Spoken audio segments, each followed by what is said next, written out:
The text message came in at 11:47 on a Friday night. I was already in bed, not asleep yet at 63. Sleep doesn't come the way it used to. I was just lying there in the dark, listening to the ceiling fan turn, when my phone lit up on the nightstand. I almost didn't reach for it. Carol was beside me, already breathing slow and even, and I didn't want to wake her. But something made me look. It was from Maya. Not a call, a text. And that alone told me something was wrong, because Maya never texts. She's 9 years old, and she calls me the way kids used to call people. Just dials, no warning. Launches straight into whatever's on her mind the second I pick up. She once called me 3 times in one afternoon to tell me about a turtle she'd seen near the creek behind her school. So when I saw a text, instead of a missed call, I sat up. "Grandpa, are you awake?" "I don't want to make noise." I typed back immediately. "I'm awake." "What's going on, sweetheart?"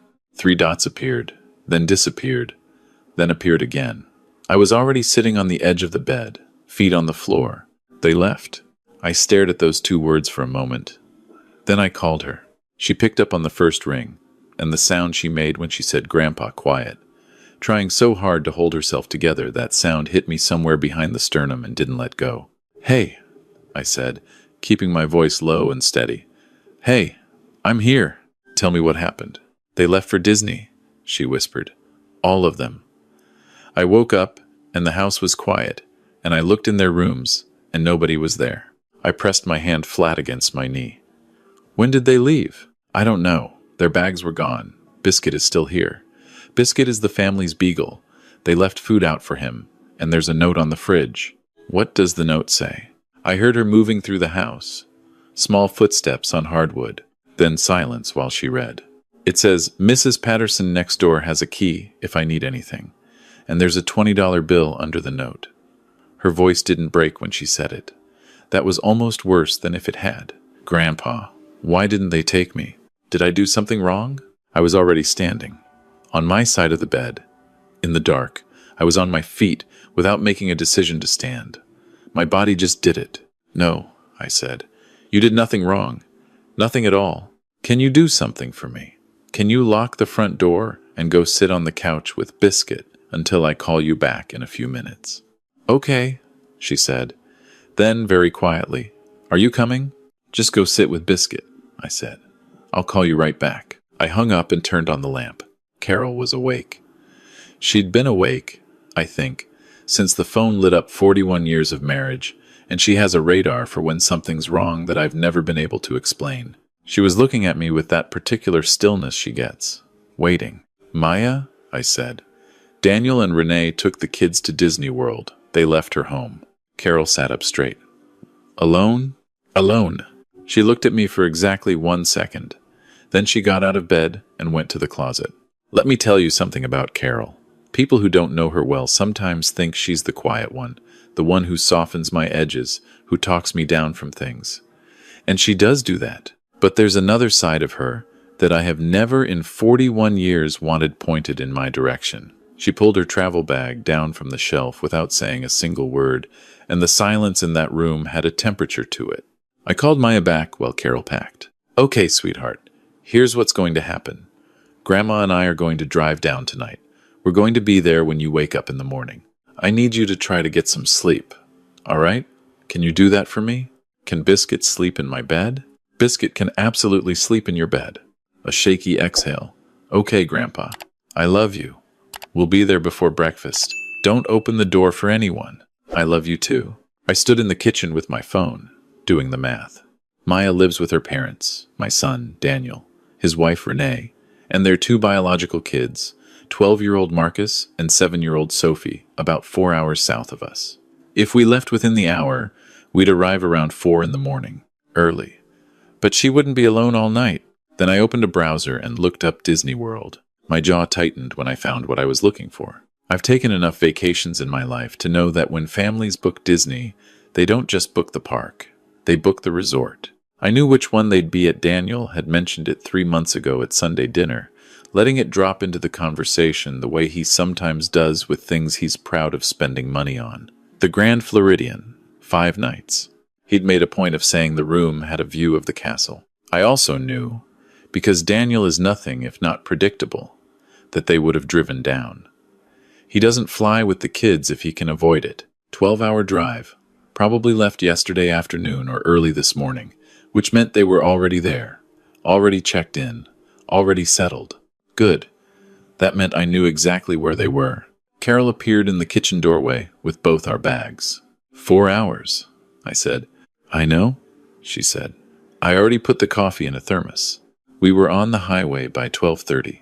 I should tell you something about Maya, so you understand why that text message got me out of bed the way it did, why Carol packed her bag without asking a single question, why I spent the next 4 hours in the dark on I-75 with my hands on the wheel, feeling a kind of cold, focused anger that I hadn't felt in a long time. Maya came into our family 3 years ago. She was 6. Daniel and Renee had been trying for a third biological child for years, and when it became clear that wasn't going to happen, they went through the adoption process. Long process. Lots of paperwork, home studies, waiting. Carol and I supported them every step of the way. We were there the day they brought Maya home. I still have a photograph from that afternoon. Maya standing in the front doorway of their house, small and a little uncertain, holding a stuffed rabbit somebody had given her, and Marcus standing next to her with his arm around her shoulder like he'd appointed himself her protector on the spot. For the first year, things seemed fine. Maya settled in. She started calling them Mom and Dad. She started calling us Grandpa and Grandma, which she'd been a little shy about at first. She'd had a hard early life. I won't go into the details because they're not mine to share. But suffice to say, she had reasons to be cautious about trusting people, and watching her slowly start to trust our family was one of the most quietly moving things I've ever witnessed. But sometime in the second year, I started noticing things. Little things at first. The way certain conversations would shift when Maya walked into the room. The way birthday presents weren't quite equal, not dramatically, not obviously, but enough that I noticed. And I was watching carefully. The way Renee spoke about our kids sometimes in a way that had an invisible boundary in it. The way Daniel laughed a little too quickly when Maya said something that didn't land the way Marcus or Sophie's jokes did. I told myself I was looking for problems that weren't there. I told myself every family has complicated dynamics. I told myself Maya was adjusting and so were Daniel and Renee, and it took time. Then last Thanksgiving, I watched Maya set the table by herself, while Renee helped Sophie make a craft at the kitchen counter. And I watched Marcus come in from outside and get pulled into the craft project too, and Maya just kept setting the table, carefully placing each fork, and nobody called her over. I said something to Daniel that night, privately, in the garage, while the others were watching football. I kept it measured. I said I'd noticed some things and I wanted to check in. He told me I was projecting. He said Maya was still adjusting and they were figuring out their rhythm as a family. He said it with a patience that was just barely covering irritation. And I recognized the tone. It's the tone he uses when he thinks I'm overstepping. I let it go. I shouldn't have, but I let it go. And now it was 1:15 inches the morning, and my granddaughter was alone in a house with a beagle and a $20 bill, and her family was 4 hours south checking out the castle view from their hotel window. We pulled into Daniel's neighborhood at 8 inches the morning. Carol had the spare key. We'd had one for years, for emergencies. This qualified. The house was dark. We let ourselves in quietly, and I went straight to Maya's room. She was asleep, Biscuit curled up against her legs, the stuffed rabbit from 3 years ago tucked under her arm. I stood in the doorway for a moment, just looking at her. She looked so small. I pulled her door mostly closed and went to the kitchen. The note was still on the refrigerator, $20 bill still underneath it. I read it once. Renee's handwriting. Very practical. Mrs. Patterson's number. The information for their hotel, to their credit it was there, at the bottom. The Grand Floridian, a room number. I folded the note, put it in my pocket, and left the 20 on the counter. Carol was already making herself comfortable in the guest room.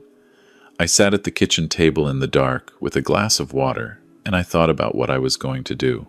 By the time the sun came up, I had a plan. Maya found us in the kitchen at 7:30. She stood in the doorway, in her pajamas, hair sideways from sleep, And when she saw us, when she registered that we were real and actually there, something in her face changed in a way I won't try to describe because I don't think I have the words for it. She crossed the kitchen in about 4 steps, and I caught her, and she held on to me for a long time without saying anything. Then she looked up and said, "You came." "Of course we came," Carol said, from the stove where she'd already started making pancakes from the mix she'd found in the pantry. We had a normal morning, as normal as we could make it. Maya ate pancakes. She showed Carol a drawing she'd been working on a horse. Quite good, actually. She has a real eye for proportion. She took Biscuit out to the backyard. She told me about a book she was reading for school. We did not, that morning, discuss the elephant in the room. Maya was 9, and she was smart, and she knew something was happening that the adults needed to handle, and she seemed to have made a decision to let us handle it while she ate her pancakes. I waited until she was settled in the backyard with Biscuit before I took my phone out and called Daniel. He picked up after 4 rings. I could hear resort sounds in the background, that particular kind of cheerful crowd noise that exists only at theme parks. "Dad? Is everything okay?" "Define okay," I said. A pause. "What do you mean?" "I mean, your daughter called me at midnight because she woke up alone in the house and didn't understand where everyone had gone." Silence. "Then we left a note." "You left a note," I said, "for a 9-year-old, alone in the house. Mrs. Patterson is right next door." "Daniel." I said his name the way I used to when he was 15 and had done something he knew was wrong and was trying to talk his way past it anyway. "Stop. I'm not interested in the logistics of how you manage the situation. I'm calling to tell you that Maya is with me and Carol, and she is fine, and I would like to understand what happened." Another silence. Longer. Then he said, "Can we talk about this when we get back?" "We can talk about it now," I said. "Or I can drive her down to Orlando and we can talk about it in the lobby of the Grand Floridian." "Your choice." He chose now. What came out over the next 20 minutes was this. The trip had been planned for months. It was supposed to be a family trip. Then, 6 weeks ago, there had been an incident at school. Maya had gotten into a conflict with another girl, a conflict that had escalated in a way that required a meeting with the school counselor. Daniel described it as Maya having behavioral issues that were getting worse. He said he and Renee had decided together that Maya needed to stay home and reflect while the family went on the trip as a consequence. He said it like it was reasonable. He said it like it was parenting. I listened to the whole thing without interrupting. When he finished, I said, "So you left a 9-year-old alone overnight as a punishment." "Mrs. Patterson was asleep, Daniel. It was midnight when Maya texted me. Did Mrs. Patterson know Maya might need her at midnight?" He didn't answer. "What exactly did Maya do at school?" I asked. He told me. I listened. What he described was a conflict, a real one. Not trivial, but the kind of conflict that 9-year-olds have, the kind that gets worked through with a counselor and a conversation and some guided reflection. Not the kind that results in a child being left home alone while her family goes to Disney World for 5 days. "And Marcus and Sophie weren't part of this consequence," I said. "They didn't do anything wrong. Neither did Maya," I said, "in any way that justifies what you did. I want you to hear me clearly. Whatever she did at school, and I'm not dismissing it, I'll talk to her about it. It does not justify this. You left her out, again. And this time you dressed it up as discipline so you wouldn't have to look at what it actually was." "Dad, I'm not finished. I've let things go for 2 years because I was trying to respect your parenting and not overstep. I'm done doing that because the way I see it, if you can leave her behind and call it a consequence, you can do it again and again. And that child is going to spend her whole childhood waiting for the next time she gets left behind, wondering what she did wrong, wondering why she isn't enough. And I won't watch that happen." The park sounds continued in the background. Somewhere behind Daniel, I heard Sophie laugh at something. "What do you want from me, Dad?" His voice had shifted. The defensiveness was still there, but underneath it was something else. Something that sounded, if I'm being honest, a little scared. "I want you to come home," I said. "Not 5 days from now. I want you to tell Renee and the kids that you're coming home tomorrow. And I want you to spend the rest of this trip thinking very carefully about what your daughter needs from you." And when you get home, I want there to be a real conversation, not a defensiveness contest, a conversation.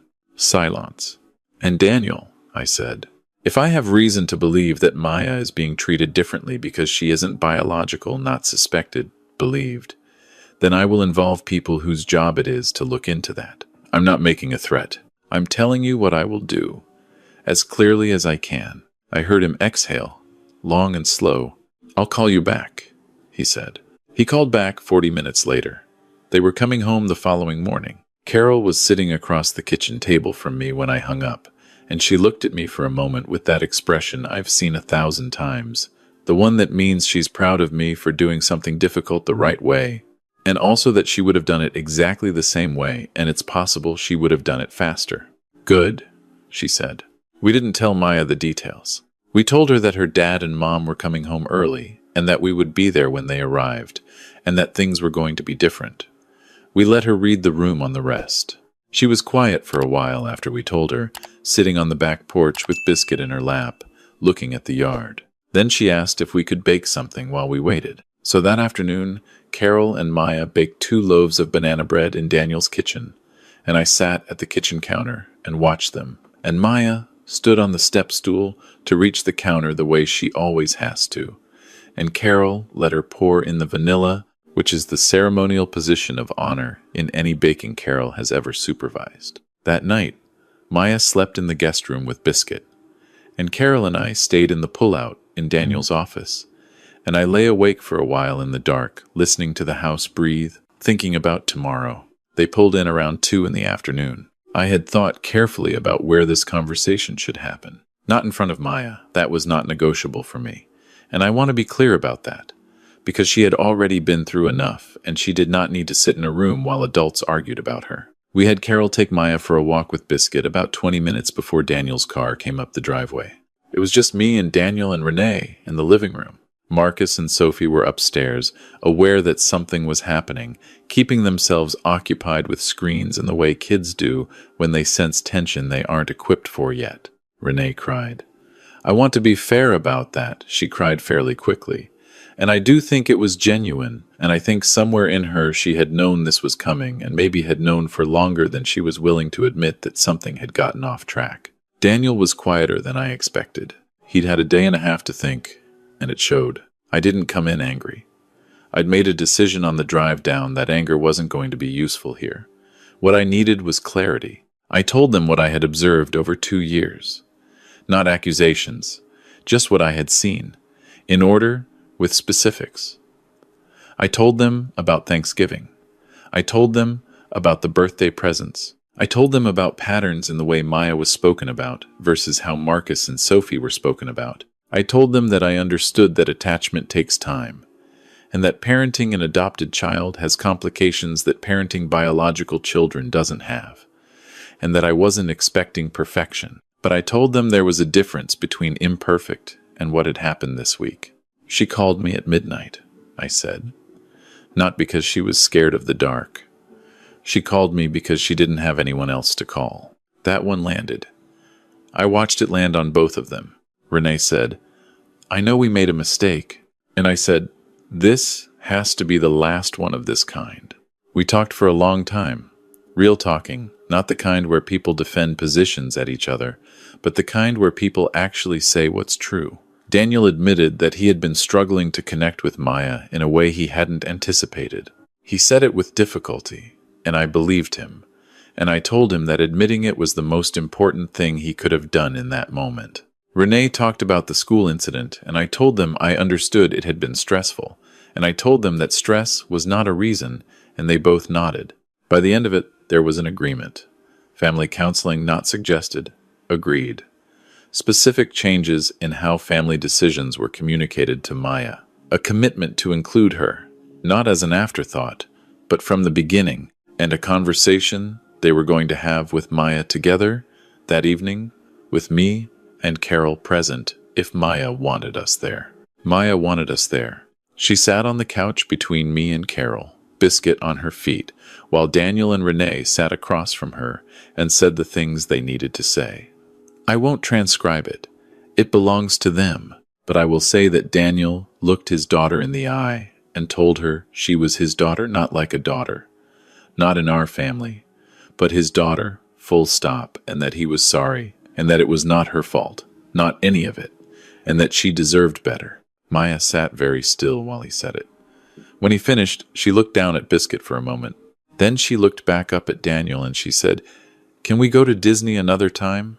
Like actually all of us?" And Daniel, to his very great credit, said yes. That was 6 months ago. Things are not perfect.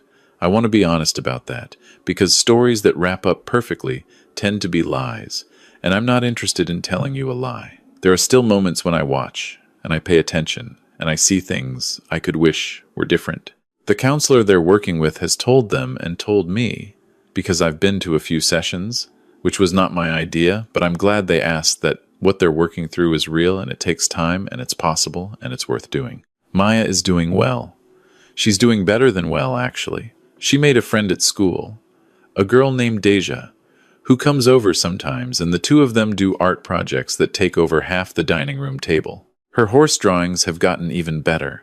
She still calls me almost every day, usually with no particular reason, launching straight into whatever is on her mind. Last month she called me to tell me she'd found a caterpillar on a leaf in the backyard and was keeping it in a jar to watch it become a butterfly. "Does the jar have holes in the lid?" I asked. "Yes, Grandpa. Very patient with me. I know about the holes.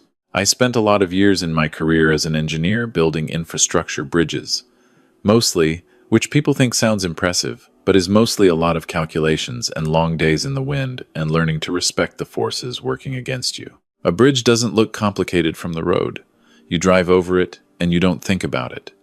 But the work underneath, the work that makes it hold, that's where everything actually happens. That's where you either did the job right or you didn't. I think about Maya sometimes when I'm on a bridge. A family isn't so different, really. The visible part is what people see from the outside, the photos, the holiday dinners, the Disney trips. But the part that actually holds is underneath. It's the daily work of making a child feel that she belongs, that she is counted, that she will not be left behind. Get that part right, and the whole thing holds. Get it wrong, and it doesn't matter what it looks like from the road. She didn't ask me to come that night. She sent a text because she didn't want to wake anyone up, because at 9 years old she was already in the habit of trying not to be too much trouble. That breaks my heart a little, even now. But she sent the text. She reached out. And that means she believed, somewhere underneath everything, that there was someone who would come. I just want to make sure she keeps believing that. For the rest of her life, I want her to know that if she sends that message at midnight, at 2 inches the morning, whenever somebody will be in the car inside the hour, she deserves that. Every kid does.